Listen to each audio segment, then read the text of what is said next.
شیخ جنید بغدادي رحمت الله علیه په دور کې یو ډمه وه. خلک په دې ډمې ته راتله، د دې نه به خپل مقصد هغه پوره کړ او دی به د 500 روپۍ اخیستې. خلک راجمع شو او د شیخ جنید بغدادي رحمت الله علیه خواته راغه، وایي قربان خلک تباه شو، خلک غرق شو. وایي ولې؟ وایي دغسې ډمه ده او خلک ورته راځي او 500 روپۍ ترې اخلي، خپل مطلب ترې پوره کوي. ویل ښه، وایي لاړ شئ او دې ډمې ته وایه چې بېګانه بل څوک مه پرېږده او شیخ جنید بغدادي رحمت الله علیه به ستا خواته راځي.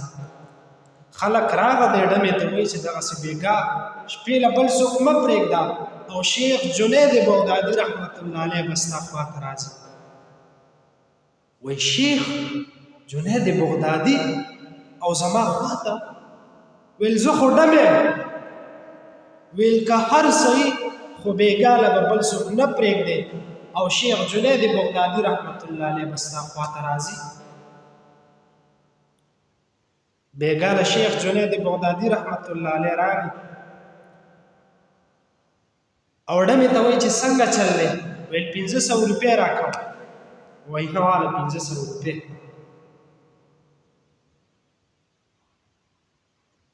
500 روپۍ ترې واخیستې.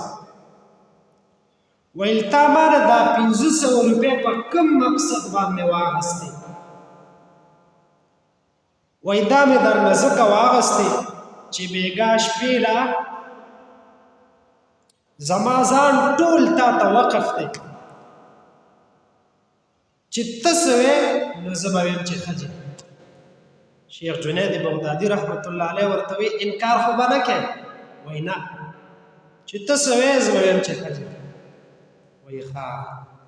وایي ښه زه خو پیر سړی یم او پاکي ډېره زیاته خوښوم. د تا سره د پردو سړو لاسونه لګېدلي دي، پردي سړي در سره ټچ شوي دي، نو لړه شه اول غسل وکړه، ځان پاک کړه، بیا راشه. ډمه یې بوتله، غسل یې پې وکړه. چې راغله ورته وایي زه خو پیر سړی یم خو لمونځونه هم ډېر زیات خوښوم، لمونځونه ډېر خوښوم او شپه اوږده ده، نو یو 2 رکعته لمونځ به ته وکړې، یو 2 رکعته به زه وکړم. دواړه په مانځه باندې ودرېده. شیخ جنید بغدادي رحمت الله علیه په سجده باندې پرېوته او څه وایي؟ وایي یا الله راوستل زما کارو او د دې زړه د زنا نه تورول او د خپل ځان سره تعلق جوړول دا زما د وس کار نه دی. د دې ډمې کار زنا وه، یا الله ما د زنا نه راوسته او تا ته مې ودروله. د دې زړه د زنا نه تورول او د خپل ځان سره تعلق جوړول دا اوس زما د وس کار نه.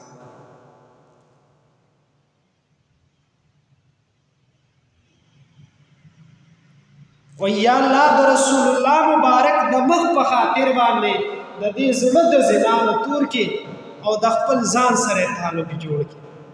دې ډمې چې د جنید بغدادي رحمت الله علیه دا خبرې واورېدلو، بېوشه پرېوته، فوراً بېوشه شو. سبا ته چې کله په هوش کې راغه